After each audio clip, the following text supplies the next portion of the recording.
They just killed him. They want to bang monkeys. This is for children. These children have murdered a man. Disney Channel.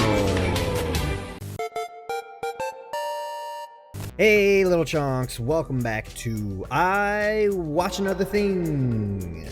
Today, we're going to be looking at Stepsister from Planet Weird, which was made in 2000s. Get this out of here. Can't have the 90s glasses in a 2000 video.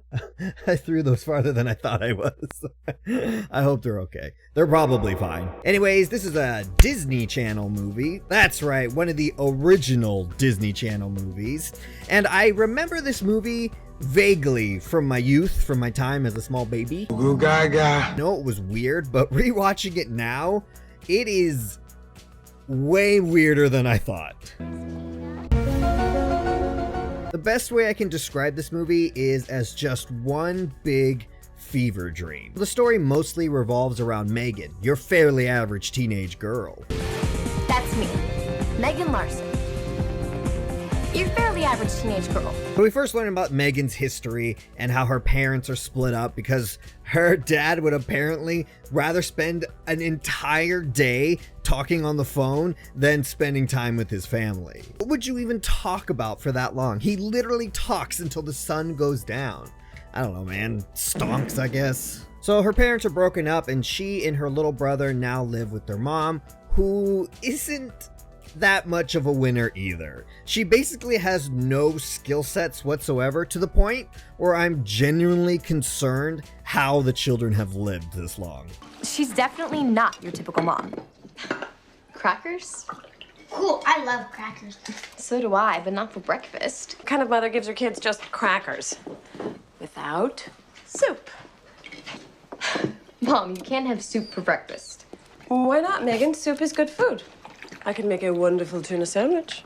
How does an adult not know what to feed her children for breakfast? Is this breakfast?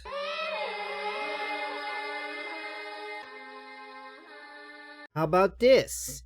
Is this breakfast? Eat your breakfast, children. Other than her family, Megan has a pretty ordinary life. She goes to school, she wants to be popular, she has a crush on... what was the guy's name again?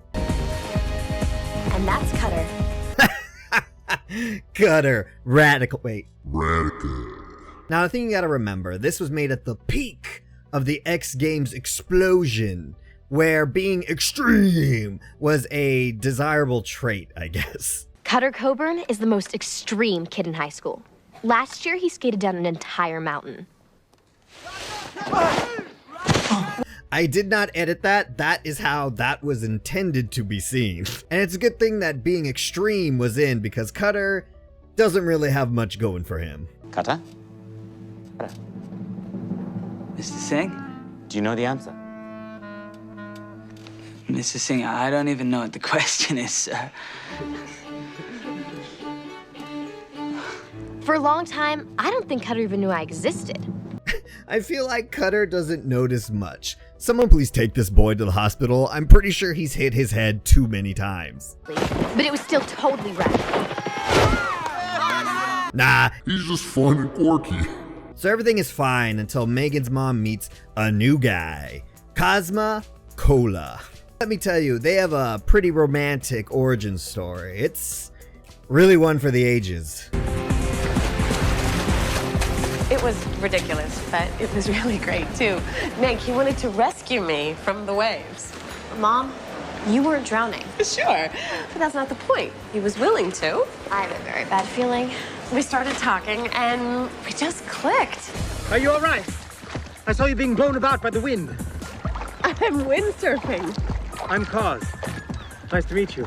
Romantic. He has this childlike quality that I find so refreshing. Candy? Sure. Now, in regular teenage movie fashion, Megan does not like her mom's new guy. But to be perfectly honest, I'm on Megan's side. Just look at the first interaction she has with this guy. Hey, Megan Larson! Megan Larson! Mom! You have no idea how happy I am to finally meet you. Are you Cosmo? Should be on a game show, Megan. I like Hollywood Squares myself. Whoopee for the block! It was worse than I could have possibly imagined, Diary. Throw this man out of the window. Now. This is the guy you're dating? Mom? I love dogs. Such tiny brains and such large, powerful bodies. Cosmo!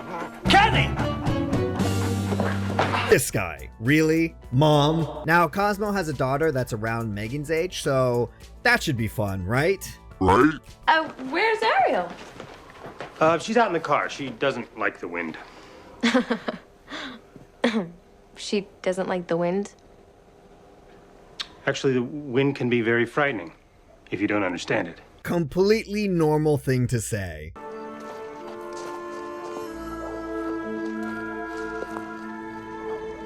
What are you doing under there? I fear the wind.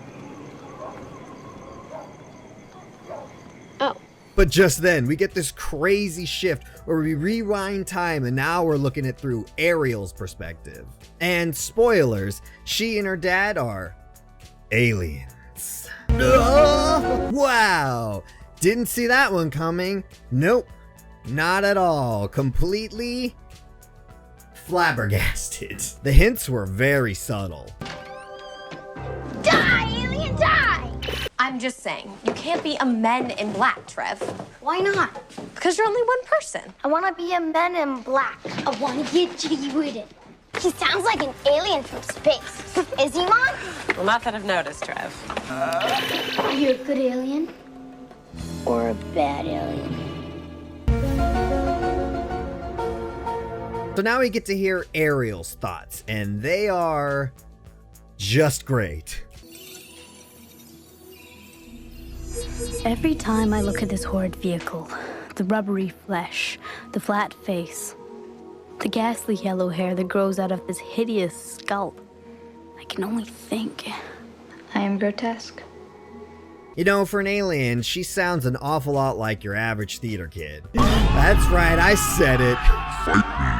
Now, Ariel starts telling us about a dream she keeps having, where they're basically just giving us her and her father's background story. Now, I gotta say, the story starts off pretty casual and semi-relatable, but then it just spirals out of control. I'm back on my home planet of Circlon. I'm once again a beautiful pink ball of gas. Relatable. And Mother and Father are there as well, floating by my side. Oh, the joy, the rapture, the bliss.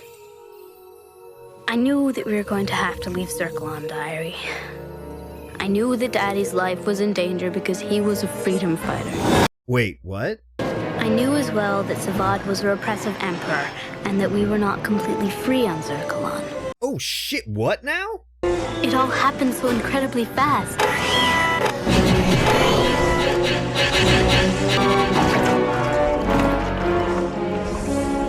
And in that one brief moment, my mother was lost forever. Did we just watch your mom die? The fuck? Disney Channel? Think of the children. Disney Channel? I thought this was supposed to be relatable to kids. You know that old relatable story of how evil dictator murders her mom. You know. It's relatable. So Ariel and Cosmo escaped Earth because it has that one thing that they need to survive. Strangely, Diary, with all its horrors and bizarre customs, Earth seems to possess a wonderful abundance of the one substance we Zircalonians need to survive. The element known as CO2. At least I still have gas. There you go, Ariel. I'm sorry, that was childish.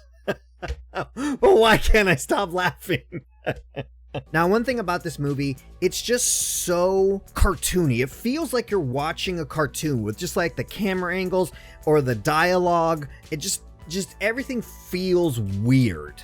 For instance, listen to this dialogue between Cosmo and Ariel. There is truly nothing like a great day of floating, expanding in the heat, contracting when it cools off. Well, why can't we just go back then? We'd be near Mommy. Mommy has thinned out a little, Ariel. We're talking about the death of your wife? The mother of your child who just died horribly? Maybe, I don't know, a little brevity in your tone? Maybe? No? All right. Look. This is a dummy. An artificial human that one can speak through. Hello, Ariel. How can one not love a world in which such a thing exists? Can't argue with that. Nope. Shh. This is how the whole movie is. Like I said, it's just one big fever dream, and you just gotta accept it. Now, Cosmo is adapting to living on Earth really well. Actually, a little too well. Life on Earth is fun, Ariel. I only hope someday you'll feel the same. I know the whole movie hinges on the old story of two different families coming together and learning that they're not so different after all. But the guy just lost his wife and then lands on a foreign planet full of hairless monkeys and is all like, well, Time to fuck. I don't like this man. Cosmo's doing fine. Ariel, on the other hand, is, well... I want my boyfriend back, Daddy. I want to see Vanilla and I want to go home. The wind! The wind! It can't hurt us, Ariel. I'm coming apart. I'm really coming apart.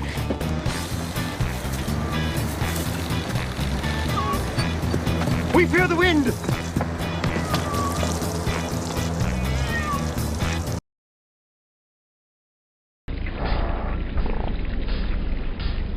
What is this movie? So I should explain, Ariel misses her boyfriend, who is also the son of the evil dictator. That's right, we got a real Romeo and Macbeth thing going on here. You know, Shakespeare's famous story, Romeo and Macbeth.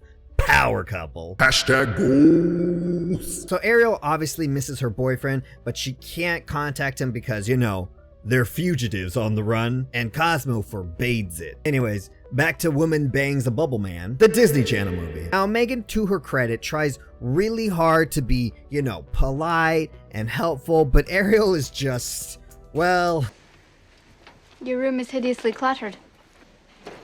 Thank you. You can wear these. They're far too large. Mean. You know, this is like the one time I've seen in a movie or TV show where the, you know, stereotypical angry teenager is actually justified in their anger at everyone. Cosmo's a freak. Her brother is like extra annoying and gross, even for a little boy. And Ariel literally decides to make Megan her arch enemy at dinner for no reason. At that moment, Diary, I knew that the creature called Megan Larson was to be feared and despised. At least I was prepared for her now. And then her airhead mom says this. Cosmo and I know we both come from very different worlds. And then we haven't known each other for very long. No, you haven't. And we also understand that, well, this dinner hasn't gone exactly as smoothly as we would have all liked. It has certainly not. And even though this might seem really sudden... Don't, no, stop. Congratulate us, kids. We're engaged. Do you want to say anything, Megan? Get out of here. Get out. So Megan is justifiably upset about all this. Mother, he's the freak of all time. Oh, Megan. He is. Oh, and the infected way she talks. Oh, whore. Oh, misery. It's like she's in some bad play. See? That's what I said. I made that joke first. So the families begin to merge, which means Ariel now has to go to human school with Megan. And despite being super weird and awkward, she somehow becomes the most popular girl at school for no reason, which drives Megan crazy. And again, I 100 completely agree with Megan. She's a total psycho. She can't even ride a bike. With training wheels. Maybe she doesn't want to. Maybe she's being subversive. Mikey, she fell on her face. How is that being subversive? The way she dresses. So original, so fresh. That is not original. My Aunt Anna's been dressing like that for years. Whoa, is she okay? What is the shot? It makes me really uncomfortable. It looks like she's about to get attacked by those boys. That's fine. She's a bubble. She's nothing but gas. Aren't we all? And I'll tell you one thing. Cutter won't think she's cool. Oh, Megan, why say it? Why invoke the name of Cutter? So along with just existing, Ariel answers one math question and instantly becomes the most interesting person at this school. Literally, rumors start flying around, and these rumors are great. They really date the show. I hear her IQ is like 300. I hear she dated Prince William. Well, I hear she tutored Bill Gates. Ariel is the full-on Goodwill Hunting. Radical. So Ariel becomes super popular, where everyone starts copying how she dresses and everything she does and says. And Cutter falls in love with her, obviously. You want to be my girlfriend? I find you vapid and shallow, Cutter. All right, hey, maybe I am those things. Shallow, definitely, right? Vapid, shallow people have feelings too, okay? What the fuck was that? Oh, check it. Really? That got you? Really? Cutter? Bubble people. Anyways, fast forward, Ariel and Megan hate each other, but they realize that they need to work together to get their parents to split apart, and in so doing, Megan learns the truth.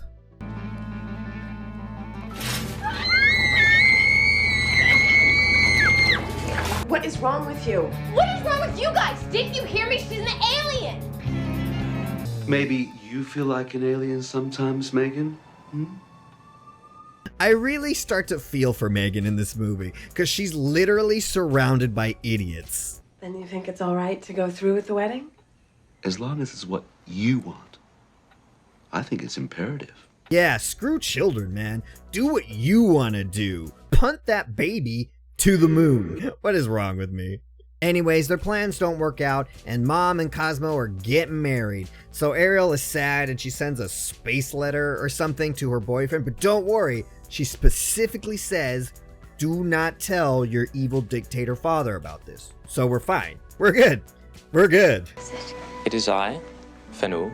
It's fine. In less than an hour. Your father is very dangerous to me, Suiza. He wants change. Shit. How could this have happened? What is our view of change, Fanul? Change is bad. Things should and must stay exactly as they are. Well, I mean, it's not like he's just gonna start killing people, right? Would you like some nice, relaxing herbal gum? Be silent.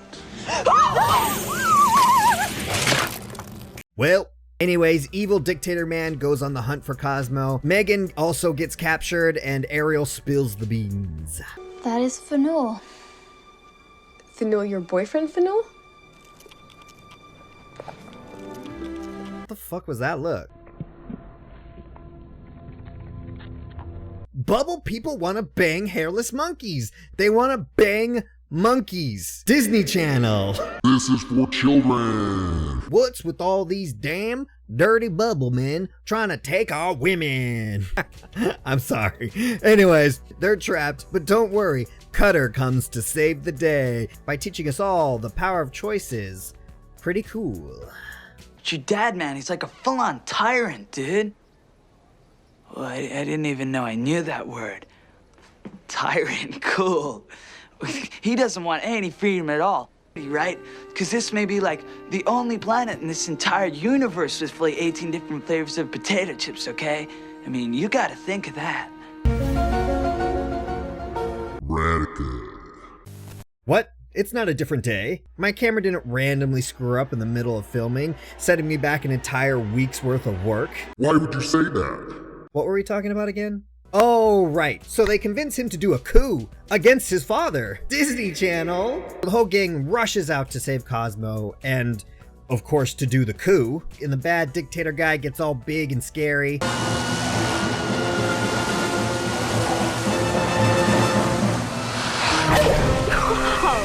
They just killed him. They murdered a man. These children have murdered a man. Right.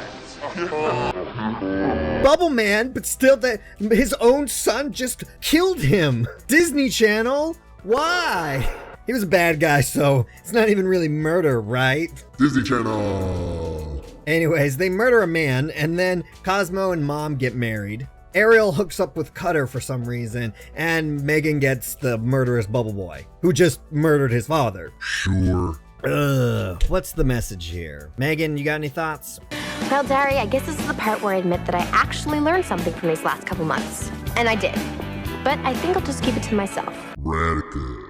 I found this whole thing bizarre and slightly uncomfortable. I give it 6 weird dance sessions. No.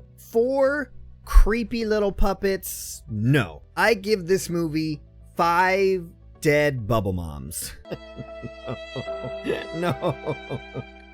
Anyways, that's it.